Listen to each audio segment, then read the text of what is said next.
Hello everyone, I am Christian Condeza. How is it going?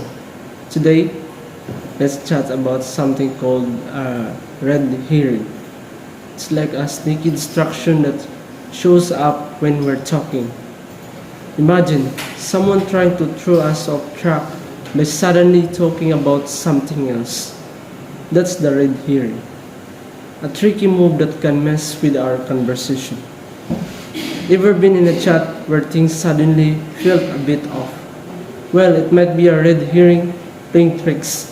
Now, why does this matter in our everyday talks? Understanding it can help us have a clearer, more focused conversations. So, why does it matter? Stick around and we'll figure it out together. Ready? Okay, let's go. Red herring fallacy is closely associated with missing the point, or ignoratio elenchi. The red herring fallacy is committed when the arguer diverts the attention of the reader or listener by changing the subject to a different but sometimes subtly related one. He or she then finishes by either drawing a conclusion about this different issue or by merely presuming that some conclusion has been established. By so doing, the arguer purports to have won the argument. The fallacy gets its name from a procedure used to train hunting dogs to follow a scent. A red herring, or bag of them, is dragged across the trail with the aim of leading the dogs astray. Since red herrings have an especially potent scent, caused in part by the smoking process used to preserve them, only the best dogs will follow the original scent. To use the red herring fallacy effectively, the arguer must change the original subject of the argument without the reader or listener noticing it. One way of doing this is to change the subject to one that is subtly related to the original subject. Now, I will give you an example of this technique. Here is the example of this fallacy. Environmentalists are continually harping about the dangers of nuclear power. Unfortunately, electricity is dangerous no matter where it comes from. Every year, hundreds of people are electrocuted by accident. Since most of these accidents are caused by carelessness, they could be avoided if people would just exercise greater caution. So in this fallacy, and this is example, and example is the original issue is whether nuclear power is dangerous. The arguer changes the subject to the danger of electrocution and proceed to draw a conclusion about that. The new subject is clearly different from the possibility of nuclear explosion or meltdown, but the fact that both are related to electricity facilitates that arguer goal of leading someone off the track. I will give you another example of this. There is a good deal of talk these days about the need to eliminate pesticides from our fruits and vegetables. But many of these foods are essential to our health. Carrots are an excellent source of vitamin A, broccoli is rich in iron, and oranges and grapefruit have lots of vitamin C.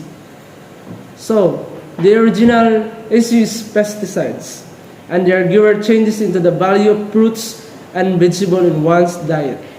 Again, the fact that the second topic is related to the first assists the arguer in committing the fallacy. In either case, does the arguer draw a conclusion about the original topic.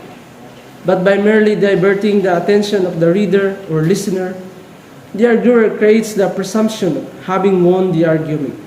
And now, I will show you the illustration on how the red herring fallacy look alike and how it performs.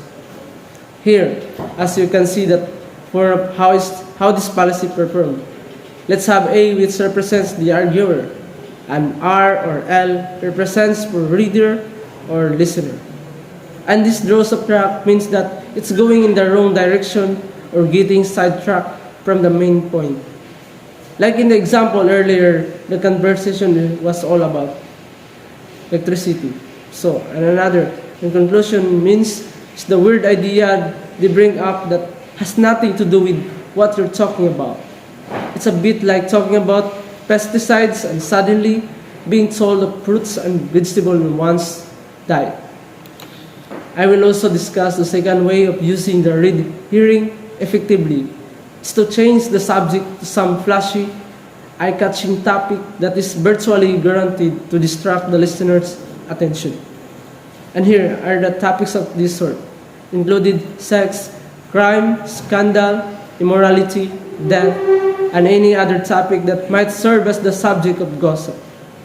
I will show you an example of this.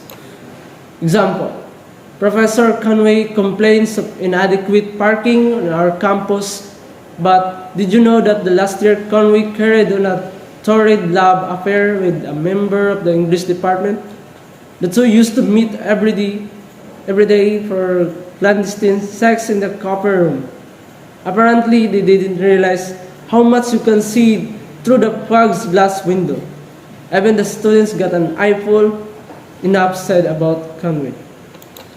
So, read hearing can be confused with the straw man fallacy because both have the effect of drawing the reader or listener off the track. This confusion can usually be avoided by remembering the unique ways in which they accomplish this purpose. In the straw man, the arguer begins by distorting an opponent's argument and concludes by knocking down distorted argument. In the read hearing, the arguer ignores the opponent's argument, if there is one, and subtly changes the subject. Thus, to distinguish the two fallacies, one should attempt to determine whether the arguer has knocked down a distorted argument or simply changed the subject. Also, keep in mind that straw man always involves two arguers, at least implicitly, whereas a read hearing often does not. Both the read hearing and straw man fallacies are susceptible of being confused with the missing point, because all three involve a similar kind of relevancy.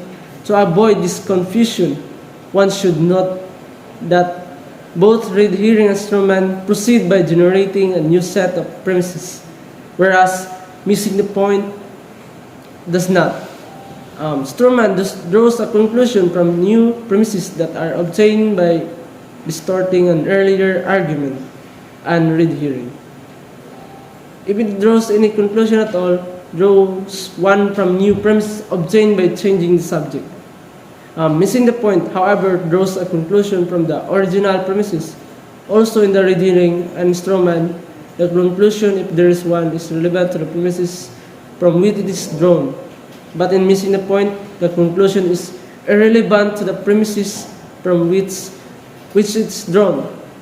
Finally, remembering that missing the point serves in part as kind of catch-all fallacy, and a fallacious argument should not be identified as a case of missing the point if one of the other fallacies clearly fits. So do you have learnings from today's discussion? If you have some question and clarification, just send me a message of my Facebook account. Thank you, and may God be praised.